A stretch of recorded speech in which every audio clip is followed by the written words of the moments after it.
Good evening. Actually जो आज का टॉपिक है वो है C4 साइकिल। इसे C4 क्यों कहा है? हैश स्क्लेज साइकिल भी बोलते हैं। ठीक है। इसमें कार्बन कितने प्रेजेंट है? इसमें 4 कार्बन प्रेजेंट होते हैं।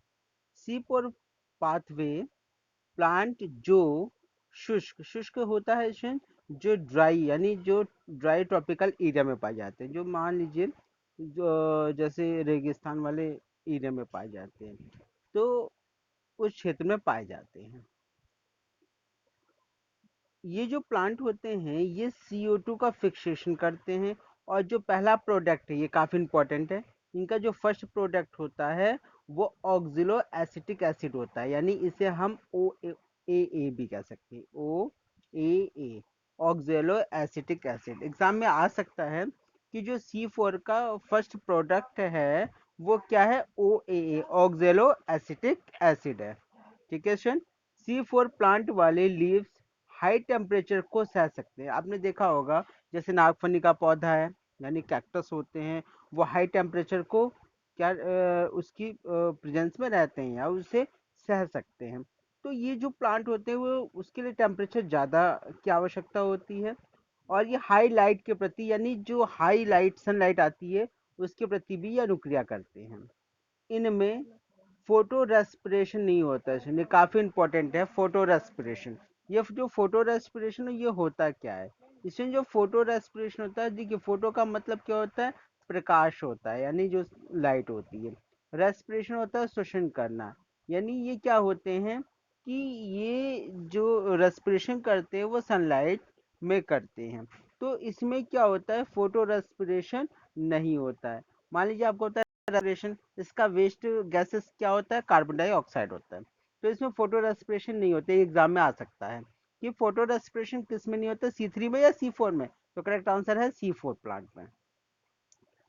इसमें बायोमास अधिक होता है। बायोमास, बायो का मतलब जो उसका लिविंग थिंग्स है, और मास होता है उसका द्रव्यमान होता है या वेट होता है, तो अधिक होता है, अधिक उत्पन्न होता है। C4 पाथवे प्लांट पाथवे होता है रास्ता। प्लांट में वस्कुलर बंडल, वस्कुलर बंडल क्या होता है? जाइलम एंड फ्लोएम होते हैं कि चारों ओर बंडल शीट प्रेजेंट होती है। ठीक है। जिसमें लीव्स में एक, अब इसकी लीव्स को देखें तो इसका लीव्स का स्ट्रक्चर भी थोड़ा सा डिफरेंट होता है। आपने देखा होगा ये मक्के का लीव्स देखा होगा, तो जो मक्के की लीव्स होती है उसमें ऐसे स्ट्रक्चर होता है। वो जो स्ट्रक्चर होता है इसे हम कहते हैं क्रैंच एनाटोमी। क्रैंच एनाटोमी बोलते हैं। क्रैंच का मतलब क्या होता है? छल्ले के शेप में या घेराकार होता है। तो एग्जाम में आ सकता है जो क्रैंच एनाटोमी होता है वो किस प्लांट या किस पाथवे प्लांट में प्रेजेंट होता है? तो करेक्ट आंसर C4 में होता है। जैसे एग्जाम्पल मक्का हो गया, मेज हो गया, ज्वार हो गया, इसकी लीव्स में क्रेंच स्ट्रक्चर दिखाई देती है। अब आते हैं मैकेनिज्म कि C4 साइकिल होता क्या, चलता कैसे है प्लांट के अंदर। C4 साइकिल में एटमॉस्फेयर से CO2 गैस, अगर आपको पता है भोजन के निर्माण करने में CO2 की आवश्यकता होती है, तो वैसे ही इसमें भी किसकी आवश्यकता होती है? CO2 की आवश्यकता होगी। ये कहाँ? स्टोमेटा के द्वारा। ये किसके द्वारा एंटर करेंगे? स्टोमेटा। और ये कहाँ जाएंगे? मीसोफिल सेल, क्योंकि फोटोसिंथेसिस में जैसे या फूड का निर्माण होता है तो वो प्रोसेस कहाँ होता है? मिसोफिल सेल्स में। लेकिन याद रखिए C4 साइकिल में जो एटमॉस्फेयर से कार्बन डाइऑक्साइड आएगी वो स्टोमेटा के द्वारा कहाँ जाएगी? मिसोफिल सेल्स में जाएगी। मिसोफिल सेल्स में एंटर करने के बाद 3 कार्बन, 3 कार्बन में PEP यानी फॉस्फोइनोल पायरुवेट, ये याद रखिए, इसके द्वारा ग्रहण कर ली जाती है। अगर हम इसका डायग्राम देखें स्टूडेंट, देखिए ये क्या है? म्यूसोफिल सेल्स है। ये मान लीजिए एक सेल है, लीव्स के अंदर का स्ट्रक्चर है म्यूसोफिल सेल्स। और दूसरा क्या है? ये वाला जो स्ट्रक्चर है, ये स्ट्रक्चर है बंडल शीट सेल। अब मान लीजिए एटमोसफियर से कार्बन डाइऑक्साइड एंटर किया। देखिए कार्बन डाइऑक्साइड एंटर किया, कहाँ किया? म्यूसोफिल सेल्स में। जब ये एंटर करेगा तो इसके साथ पीपी यानी पीपी अटैच हो जाएगा। जब पीपी अटैच होगा तो किसकी फॉर्मेशन करेगा? OAA ऑक्जेलो एसिटिक एसिड की फॉर्मेशन करेगा। इससे 4 कार्बन वाला ऑक्जेलो एसिटिक एसिड की फॉर्मेशन होगी। यानी इसमें कितने कार्बन है? इसमें देखिए 4 कार्बन है। क्या बनाएगा? ऑक्जेलो एसिटिक एसिड। अब याद रखिए C4 का जो फर्स्ट प्रोडक्ट क्या हो? OAA है, ये याद रखिए। मीसोफिल सेल्स में रुबिस्को एंजाइम नहीं होते, काफी इंपॉर्टेंट है। देखिए इसमें रुबिस्को एंजाइम नहीं होता, इसके हम आगे बताएंगे इसमें क्यों नहीं होता है। ये काफी इंपॉर्टेंट है कि इसमें रुबिस्को एंजाइम नहीं होता। O A oxaloacetic acid malic acid के साथ रिड्यूस होकर बंडल शीट में प्रवेश कर जाती है। अब ये देखिए आप, ऑक्सैलो एसिटिक एसिड ये किसके साथ, NADPH2 के साथ अटैच हो जाएगी और क्या बनाएगी, ये मैलिक एसिड बनाएगी। मैलिक एसिड में कितने कार्बन होते हैं, 4 कार्बन होते हैं। बंडल शीट में आने के बाद मैलिक एसिड में CO2 का एक मॉलिक्यूल मुक्त हो जाता है। अब जब ये बंडल, अब ये कहाँ जाएगा, कहाँ पे है, मैलिक मीसोफिल सेल्स में। अब ये कहाँ एंटर करेगा, ये करेगा बंडल शीट में। जब ये बंडल शीट में आएगा तो यहाँ कितने कार्बन थे मैलिक एसिड में, 4 कार्बन, इसमें भी कितने कार्बन है, 4 कार्बन। अब 4 कार्बन में से एक कार्बन कहाँ चला जाएगा, CO2 में। अब कितने बचेंगे इसके बाद, 3 कार्बन। 3 कार्बन क्या बनाएंगे, पारुविक एसिड बनाएंगे। क्लियर है। तो CO2 मॉलिक्यूल्स मुक्त करता है और 3 कार्बन वाला पारुविक एसिड में बदल जाता है। आपने देखा 4 कार्बन थे, 3 कार्बन पारुविक एसिड में और 1 कार्बन CO2 में चेंज हो गया। पारुविक एसिड पुनः मिसोफिल सेल्स में एंटर करता है। अब देखिए जो पारुविक एसिड है, अब ये दोबारा कहाँ एंटर करेगा, मिसोफिल सेल्स में एंटर करेगा। मिसोफिल सेल्स में एंटर करने के बाद ATP के साथ मिल जाएगा और ADP और इनऑर्गेनिक फास्फेट में तोड़ देगा और उसके साथ क्या बनाएगा, PEP बनाएगा। क्या बनाएगा, PEP। पारुविक एसिड पुनः मिसोफिल सेल्स में एंटर करता है और ATP के साथ जोड़कर PEP यानी फास्फोइनोल पायरुवेट की फॉर्मेशन करता है, जो साइकिल में पुनः CO2 को ग्रहण करने के लिए तैयार होता है। अब ये क्या करेगा, पीपी क्या करेगा, एटमॉस्फेयर से जो CO2 आएगा उसके साथ क्या करेगा, अटैच हो जाएगा। इसलिए वो किसकी पायरुविक एसिड किसकी फॉर्मेशन करेगा, PEP की फॉर्मेशन करेगा। क्लियर।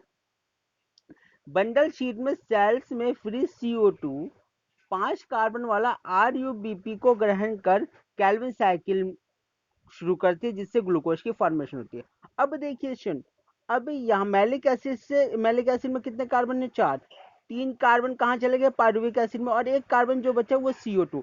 अब CO2 कहाँ जाएगा, कैल्विन साइकिल में। अब जब कैल्विन साइकिल में जाएगा तो किसकी फॉर्मेशन करेगा, शुगर की फॉर्मेशन करेगा।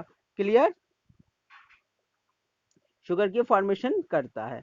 अब ये देखिए जो CO2 आया है वो कहाँ से आया है, जो इसमें CO2 आया है ये मैलिक एसिड के द्वारा आया है। ठीक है। मीसोफिल सेल्स में C4 साइकिल, याद रखिए सुन, आपको बताऊं जो मीसोफिल सेल्स में इसमें C4 साइकिल होता है और बंडल शीट में C3 साइकिल होता है। मीसोफिल सेल में C4 साइकिल और बंडल शीट में C3 साइकिल बनता है। बंडल शीट में रुबिस्को भरपूर होता है, याद रखिए जो बंडल शीट में इसमें रुबिस्को एंजाइम होता है और ये इसमें ज्यादा क्वांटिटी में होता है। इसी रुबिस्को की देन है कि इसमें कौन सी साइकिल स्टार्ट होती है, C3 साइकिल स्टार्ट होती है, यानी कैल्विन साइकिल स्टार्ट होती है। बंडल शीट में रुबिस्को भरपूर होता है लेकिन PEP नहीं होता, याद रखिए स्टूडेंट। पीईपी कहाँ होता है, PEP होता है मीसोफिल सेल्स में। ठीक है। और बंडल शीट में PEP नहीं होगा, यहाँ पे क्या होगा, रुबिस्को एंजाइम होगा। अब हम इसे एक डिटेल से पढ़ लेते हैं। देखिए इसका मैकेनिज्म क्या है, एटमॉस्फेयर से CO2 आएगा, CO2 किसके साथ जुड़ेगा, PEP के साथ जोड़कर, PEP के साथ जोड़कर ऑक्सैलो एसिटिक एसिड बनाएगा। ये C4 साइकिल का फर्स्ट प्रोडक्ट होता है, एग्जाम में आता है। इसमें कितने कार्बन प्रेजेंट होते हैं, 4 carbon. Oxalo acetic acid NADPH2 के साथ मिलकर मैलिक एसिड की फॉर्मेशन करता है, इसमें 4 कार्बन होते हैं। अब ये मैलिक एसिड बंडल शीट में एंटर करेगा। बंडल शीट में एंटर करने के बाद इस मैलिक एसिड के जो 4 कार्बन है उसमें से 3 कार्बन पारुविक एसिड की फॉर्मेशन करेंगे और एक कार्बन चला जाएगा कार्बन डाइऑक्साइड बनाने के लिए। ये जो कार्बन डाइऑक्साइड कैल्विन साइकिल को कंप्लीट करेगा जिससे शुगर की फॉर्मेशन होती है, और जो पारुविक एसिड है ये दोबारा मीसोफिल सेल के अंदर एंटर करेगा। मीसोफिल सेल के अंदर करने के बाद वो पीपी की फॉर्मेशन करेगा और पीपी CO2 को जोड़ने का फंक्शन करेगा। तो ये प्रोसेस कंटिन्यू ऐसा चलता रहेगा। अब फोटो रेस्पिरेशन क्या होता है, फोटो रेस्पिरेशन होता है जो लाइट की वजह में रेस्पिरेशन का प्रोसेस करते हैं। फोटो रेस्पिरेशन में RUBP CO2 से मिलकर, याद रखिए, RUBP CO2 से मिलकर 3PGA के दो मॉलिक्यूल्स का गठन करता है। याद, ये वेरी वेरी इंपॉर्टेंट है। RUBP CO2 के साथ मिलकर रूबिस्को एंजाइम की प्रेजेंस में 3PGA की फॉर्मेशन करता है। और इसके कितने मॉलिक्यूल्स होते हैं? इसके 2 मॉलिक्यूल्स होते हैं। और रूबिस्को एंजाइम विश्व का सबसे ज्यादा पाया जाने वाला एंजाइम है, ये याद रखिए, सबसे ज्यादा पाया जाता है। रूबिस्को CO2 और ऑक्सीजन दोनों को जोड़ सकता है, इसलिए ये इंपॉर्टेंट है। रूबिस्को एंजाइम CO2 और ऑक्सीजन दोनों को जोड़ने का काम कर सकते हैं, जोड़ सकते हैं, इसलिए इसे रूबिस्को कहा गया है। क्लियर? यानी ये कार्बोक्सिलेज और ऑक्सीजनेज, ये दोनों का काम करता है। क्लियर? रूबिस्को में CO2 सॉरी रूबिस्को में ऑक्सीजन की अपेक्षा CO2 के लिए अधिक एफिनिटी होती है, यानी अधिक बंधुता होती है। अगर मैं कहूँ रूबिस्को में, अगर ये इसे सबसे जोड़ने का काम किसके साथ करेगा? CO2 के साथ करेगा। फोटो रेस्पिरेशन पाथवे में शुगर और ATP सिंथेसाइज नहीं होता, ये काफी इंपॉर्टेंट है। फोटो रेस्पिरेशन होता है, यानी प्रकाश शोषण होता है, उसमें ना शुगर का निर्माण होता है, ना ATP का निर्माण होता है, बल्कि इसमें ATP का यूज किया जाता है, यानी ATP यूज किया जाता है और CO2 के साथ मिलकर ATP यूज और CO2 निकलती है। जिस फोटो रेस्पिरेशन में ATP और NADPH सिंथेसाइज नहीं होते, ये चीज दोबारा आ गई है। याद रखिए, जो फोटो रेस्पिरेशन होता है ना, उसमें ATP का निर्माण होता है, ना उसमें शुगर का निर्माण होता है। इसमें क्या होता है? इसमें ATP का यूज होता है और इसमें से क्या रिलीज होता है? CO2 रिलीज होता है। C4 प्लांट में फोटो रेस्पिरेशन नहीं होता, जैसे मैंने भी आपको बताया। C4 प्लांट में फोटो रेस्पिरेशन नहीं होता, क्योंकि उसमें मीसोफिल सेल्स में C4 एसिड, यानी बंडल सीड में टूटकर CO2 को मुक्त करता है। यानी जो C4 एसिड है वो कहाँ जाएगा? वो बंडल सीड में जाएगा। बंडल सीड में जाने के बाद क्या रिलीज करेगा? CO2 मुक्त करेगा। जब CO2 मुक्त होगा तो CO2 की कंसंट्रेशन क्या होगी? उसकी सांद्रता क्या होगी? बढ़ जाएगी। जब बढ़ जाएगी तो रिबिस्को कार्बोक्सिलेज के रूप में कार्य करता है और इससे ऑक्सीजनेज के रूप में कार्य करने की क्षमता को कम कर देता है। देखिए सुन, ये जो एक्चुअली जो अभी मैंने आपको मेसोफिल सेल्स और बंडल शीट का स्ट्रक्चर है, ये एनसीईआरटी के अकॉर्डिंग है। यहाँ देखिए, यहाँ पर जो मेसोफिल सेल्स में क्या है? C4 एसिड है।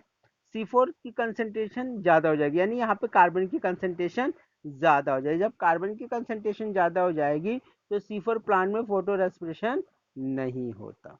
क्लियर? ओके शन, थैंक यू। और कल आपका टेस्ट है। Best of luck student.